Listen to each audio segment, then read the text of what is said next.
Assalamualaikum warahmatullahi wabarakatuh. Mitra Kominfo di mana saja Anda berada, kita berjumpa kembali di Lensa Banjar Sepekan. Program ini merupakan rangkuman kegiatan pemerintah daerah Kabupaten Banjar, Provinsi Kalimantan Selatan dalam sepekan. Bersama saya Faidillah, kami hadirkan Lensa Banjar Sepekan selengkapnya.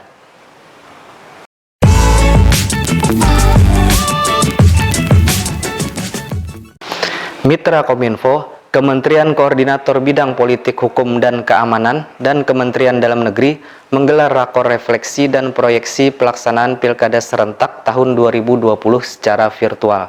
Ketua KPU Republik Indonesia Arief Budiman mengatakan, Kalimantan Selatan terutama di Kabupaten Tanah Bumbu menempati peringkat keempat dari 5 besar kenaikan partisipasi masyarakat tertinggi di Indonesia.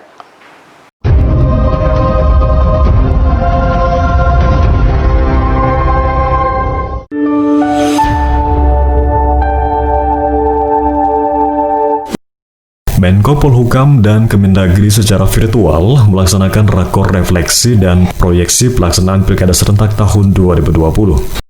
Dalam paparan Ketua KPU Republik Indonesia Arief Budiman, Kalimantan Selatan, terutama di Kabupaten Tanah Bumbu, mendapatkan peringkat keempat dari 5 besar kenaikan partisipasi masyarakat tertinggi di Indonesia, dengan rata-rata target partisipasi 76,39% dari data sementara partisipasi masyarakat tahun 2020, yaitu 66,67%. Kemudian untuk hasil sementara laporan pengawasan di TPS oleh Ketua Bawaslu Republik Indonesia Abahan menyampaikan ada beberapa kekurangan, kendala dan permasalahan di TPS selama proses pemungutan suara 9 Desember kemarin. Di antaranya, tidak adanya fasilitas cuci tangan, surat suara yang kurang maupun surat suara yang tertukar, serta saksi yang masih ada menggunakan atribut paslon.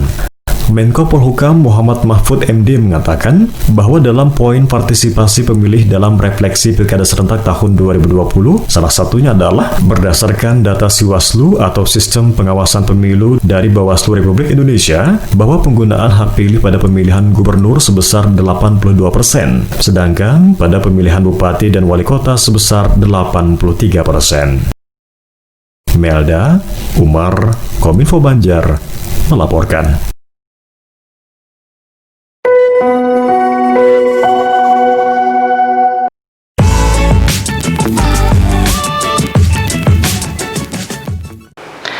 Mitra Kominfo, guna mempersiapkan para kafilah yang nantinya mewakili Kabupaten Banjar di ajang Musabaqah Tilawatil Quran di Kabupaten Tanah Bumbu, Lembaga Pengembangan Tilawatil Quran Kabupaten Banjar menggelar training center bagi kafilahnya.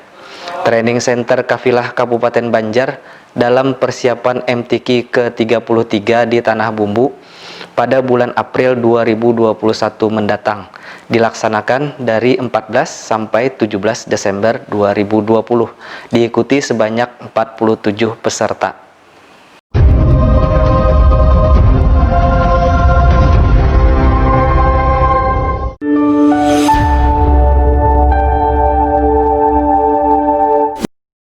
Guna mempersiapkan kafilah MTQ yang nantinya mewakili Kabupaten Banjar di ajang Musabaqah Tilawatil Quran di Kabupaten Tanah Bumbu, Lembaga Pengembangan Tilawatil Quran atau LPTQ Kabupaten Banjar menggelar training center bagi kafilah di salah satu hotel di Kecamatan Kertakanyar. Dalam laporannya, Ketua LPTQ Kabupaten Banjar Haji Masruri mengatakan, maksud dan tujuan kegiatan ini adalah untuk meningkatkan kualitas dan kemampuan Qori dan Qori'ah, serta meningkatkan prestasi kafilah Kabupaten Banjar dalam mengikuti MTQ ke-33 tingkat Provinsi Kalimantan Selatan di Kabupaten Tanah Bumbu April 2021 mendatang.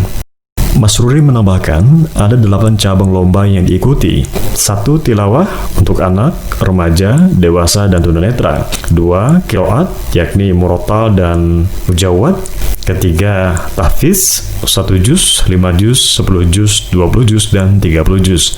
4. Tafsir untuk bahasa Arab, bahasa Indonesia, dan bahasa Inggris. 5. Fahmil Quran, beregu 3 orang.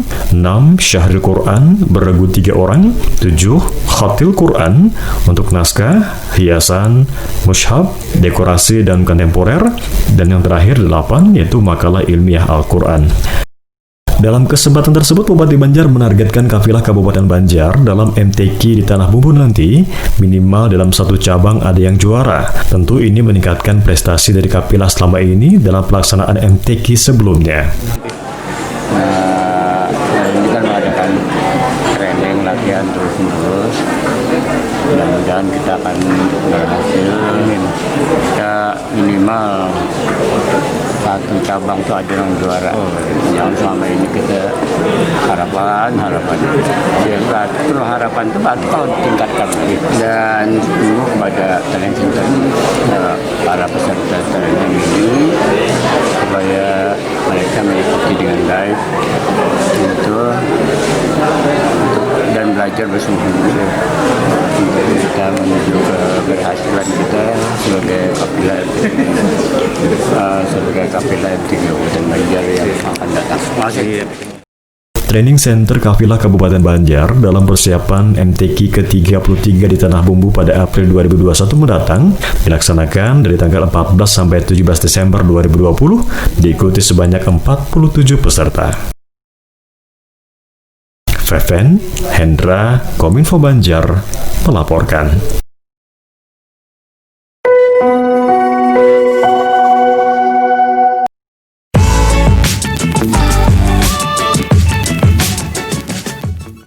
Mitra Kominfo, rapat pleno terbuka rekapitulasi hasil perhitungan perolehan suara pemilihan gubernur dan wakil gubernur Kalimantan Selatan serta bupati dan wakil bupati Kabupaten Banjar pada Pilkada serentak tahun 2020 digelar Komisi Pemilihan Umum Kabupaten Banjar.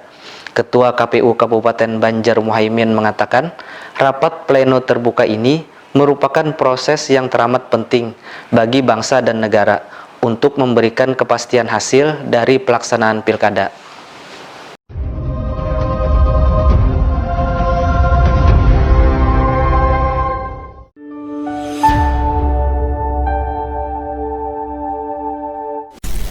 Ketua KPU Kabupaten Banjar Muhaimin membuka rapat pleno terbuka rekapitulasi hasil perhitungan perolehan suara pemilihan gubernur dan wakil gubernur Kalimantan Selatan serta bupati dan wakil bupati Kabupaten Banjar pada Pilkada serentak tahun 2020 di salah satu hotel di Kota Banjarbaru.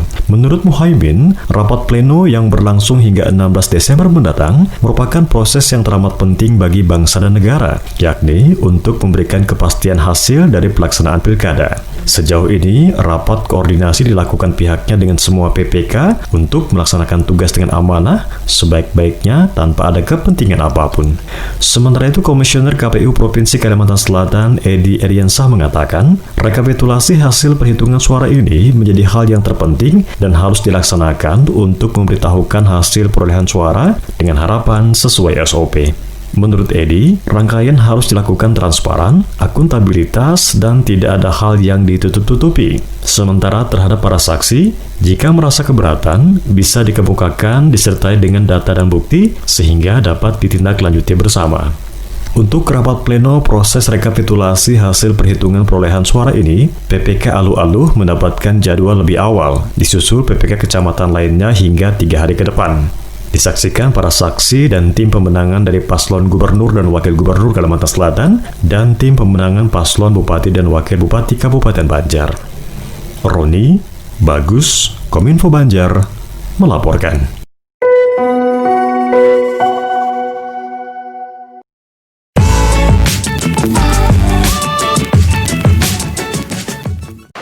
Mitra Kominfo, Dinas Perpustakaan dan Kearsipan Kabupaten Banjar lakukan pemusnahan arsip yang sudah tak bernilai guna di Depo Arsip Martapura, Kabupaten Banjar. Arsip tersebut milik Dinas Pendidikan Kabupaten Banjar dan Kantor Perpustakaan Arsip dan dokumentasi yang terkumpul dalam kurun waktu 12 tahun, yakni dari 2002 sampai 2013. Sejak Kabupaten Banjar berdiri 72 tahun yang lalu, sejauh ini sudah dilaksanakan 2 kali pemusnahan arsip.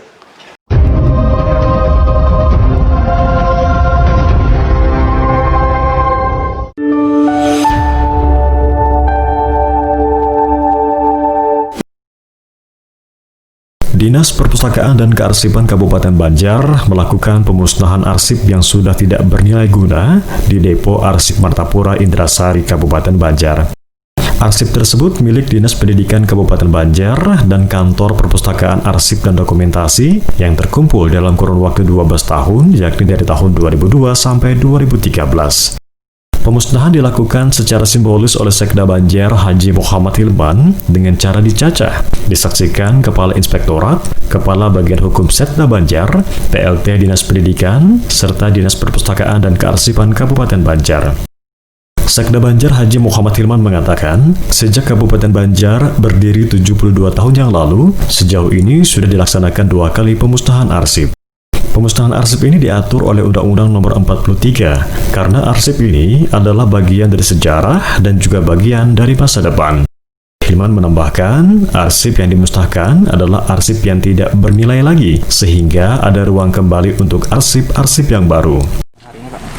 Jadi hari ini kita melaksanakan pemusnahan arsip di Kabupaten Banjar. Jadi disampaikan oleh Ibu Yasna tadi, sejak Kabupaten Banjar berdiri 72 tahun yang lalu baru pernah dilaksanakan 2 kali pemusnahan arsip.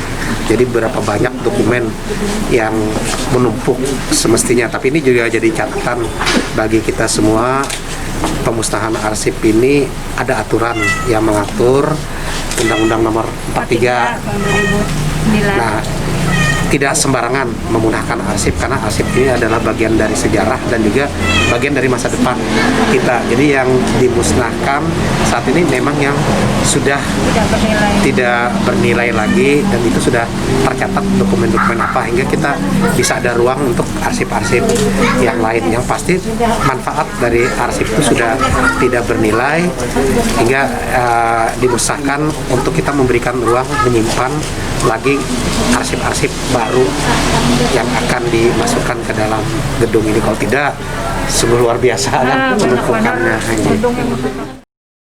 Sementara itu, Kepala Dinas Perpustakaan dan Kearsipan Kabupaten Banjar, Yasna Hairina menjelaskan, arsip yang dimusnahkan adalah arsip milik Dinas Pendidikan dan Kantor Perpustakaan Arsip dan Dokumentasi Kabupaten Banjar. Sebanyak 577 berkas dari Dinas Pendidikan, sementara dari Kantor Perpustakaan dan Arsip dan Dokumentasi Kabupaten Banjar sebanyak 211 berkas. Dalam kegiatan ini juga dilakukan penyerahan dan penandatanganan arsip permanen oleh Kepala Dispersip Kabupaten Banjar kepada PLT Kepala Dinas Pendidikan Kabupaten Banjar, karena dianggap masih bernilai guna dan tidak akan pernah dimusnahkan. Selain mengandung nilai sejarah, juga menyangkut peraturan-peraturan yang harus dilestarikan. Arsip hari ini yang dimusnahkan itu 577 yang dari Dinas Pendidikan, kemudian yang dari Kantor Perpustakaan Arsip dan Dokumentasi. Jadi dispersipnya yang dulu ya masih kantor itu 211 berkas. Kalau yang tahun yang lalu punyanya BKD itu 6.070 arsip yang dimusnahkan. Di pemusnahan ini kan ada tim ya. Tim itu terdiri dari arsiparis kita tidak punya, kita undang dari provinsi. Kemudian dari inspektorat, dari bagian hukum, kemudian dari SKPD yang arsipnya dimusnahkan, dan dari Dinas Perpustakaan dan Kearsipan sendiri. Oh, jadi arsip permanen itu adalah arsip yang masih bernilai guna. Jadi permanen itu tidak dimusnahkan sampai kapanpun ya. Jadi permanen. Biasanya itu yang bernilai sejarah, kemudian menyangkut peraturan-peraturan, artinya itu harus dilestarikan. Nah, jadi yang dari Dinas Pendidikan kemarin pada saat kita pendampingan, pada saat penilaian pemusnahan, kita menemukan beberapa berkas arsip yang memang harusnya harus permanen. Kita punya yang namanya jadwal retensi arsip. Di situ ada jenis arsip apa aja yang permanen, ada yang umurnya 10 tahun musnah. Nah, jadi ada beberapa arsip yang permanen itu yang kita yang diserahkan dari Dinas Pendidikan ke Depot Arsip untuk diamankan di Depot Arsip. Zidan, Lydia, Kominfo Banjar melaporkan.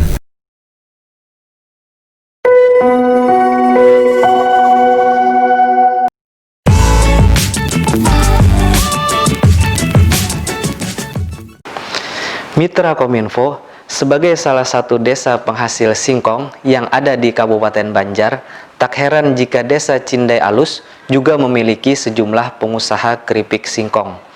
Meski usaha keripik singkong bukanlah jenis usaha baru di desa ini, namun melihat peluang bisnis yang masih tetap menggiurkan, sejumlah masyarakat setempat masih tetap berwirausaha dengan keripik berbahan dasar ketela pohon ini.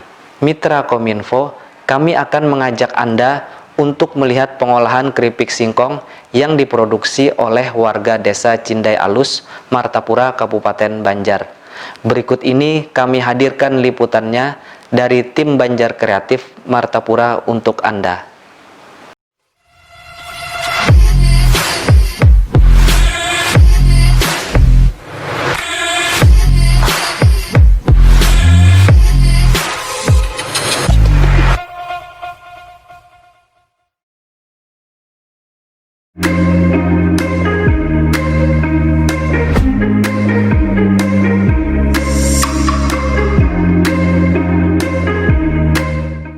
Desa Cindai Alus dikenal sebagai penghasil makanan berbahan dasar singkong. UMKM Desa Cindai Alus yang memanfaatkan tanaman singkong sebagai olahan makanan ringan, yaitu keripik singkong.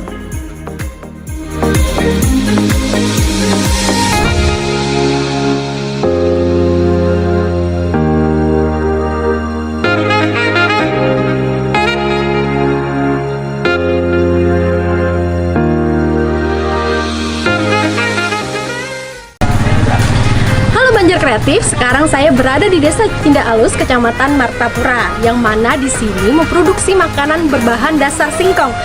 Bagaimana cara prosesnya? Yuk mari ikuti saya.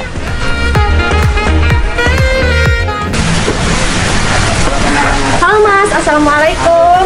Saya dari Banjar Kreatif. Mau nanya nih Mas tentang singkong. Cara prosesnya bagaimana sih Mas? Kalau ini pembuatan bumbu nih sudah yang terakhir ya. Untuk yang pertama kan kita kupas singkong. Setelah dikupas baru dicuci. Nah setelah pencucian baru dipotong. Setelah dipotong dicuci lagi. Fungsi pencucian itu untuk memisahkan supaya pas digoreng tidak lengket begitu. Terus setelah digoreng kan ditiriskan lah ibaratnya. Nah setelah itu baru dibumbuin. Sekarang saya mau belajar cara pembuatan keripik singkong. Ini jenis singkongnya apa Mas? Gajah kalau nggak salah. Oh gajah. Kalau gajah besar-besar kayak gini ya? Enggak. Nah kalau yang kuning itu kuning mentik kan namanya. Jadi kayak gini nih. Kalau udah dilepas kulitnya ya. Ternyata nggak semudah yang aku kira ngelupas kulit singkong. Jadi langkah selanjutnya apa nih Mas lagi habis dicuci? Setelah dicuci itu dipotong. Setelah dipotong. Diserut atau dipotong. Jadi gimana nih Mas? Caranya gimana? Cara motongnya kan posisi ujung ditaruh di pisau. Seperti ini. Tuh, jadi walaupun nggak sempurna. Tangannya dekat kita. Mas habis dipotong-potong kayak gini, langkah selanjutnya apa? Dicuci. Dicuci. Langkah selanjutnya Mas? Ditiriskan. Ditiriskan.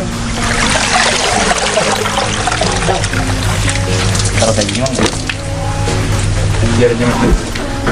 Sekarang setelah kita mencuci singkongnya, kita langsung ke pembuatan apa nih Mas? Penggorengan. Keripik. Penggorengan keripik. Setelah singkong ditiriskan, ditaruhkan bisa digoreng. Langsung digoreng. Iya.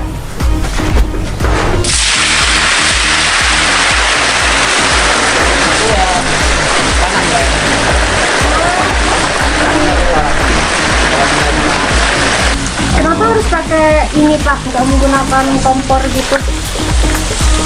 Kompor itu panasnya kurang loh, pakai kompor itu. Jadi kalau pakai ini motongnya jadi lebih banyak juga Pak ya? Pernah juga nyobain pakai kompor tuh, cuma kurang panas. Oh iya. Nah jadi ini loh guys, singkong yang sudah digoreng. Kita icip-icip ya.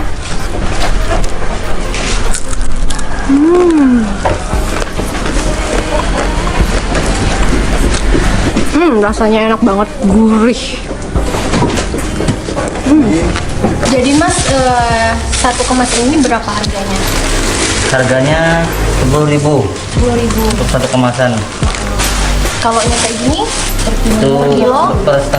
per setengah kilo 15.000, untuk per kilonya 30.000. Biasanya penjualannya orang ngambil sini atau Mas yang ngantar? Orang yang ngambil ke sini, distributor lah atau supplier itu kan untuk yang dijual di jalan-jalan itu ngambilnya ke sini, yang pakai gerobak-gerobak. Jadi di sini. Nggih. Jadi dari tahun berapa usaha ini dimulai Mas? Kalau untuk keripik kurihing ini, yang udah kurihing ini baru mulai tahun 2006.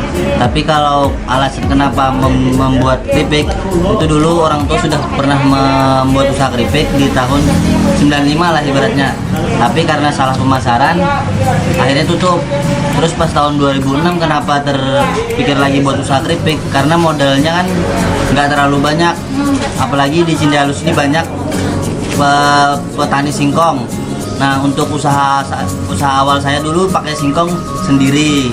Jadi keripik singkong ini dari mana saja sih Mas pemasarannya?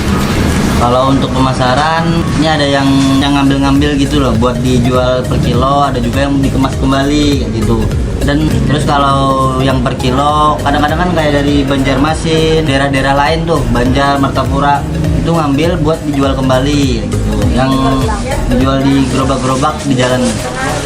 Mas, terima kasih sudah mengajari saya tentang proses pembuatan makanan keripik singkong ya Mas ya. Sekian dan terima kasih.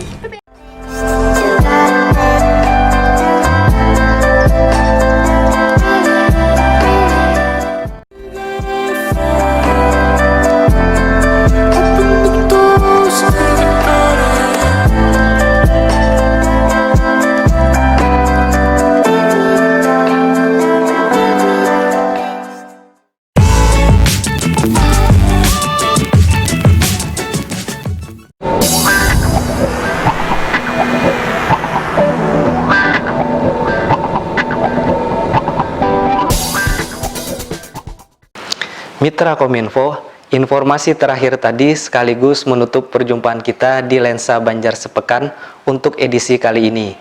Mewakili kerabat kerja yang bertugas, saya Faidillah mengucapkan terima kasih atas perhatian dan kebersamaan Anda. Ingatlah selalu pesan ibu, yaitu 3M, memakai masker, menjaga jarak, dan mencuci tangan dengan sabun menggunakan air mengalir. Terima kasih. Assalamualaikum warahmatullahi wabarakatuh. Sampai jumpa.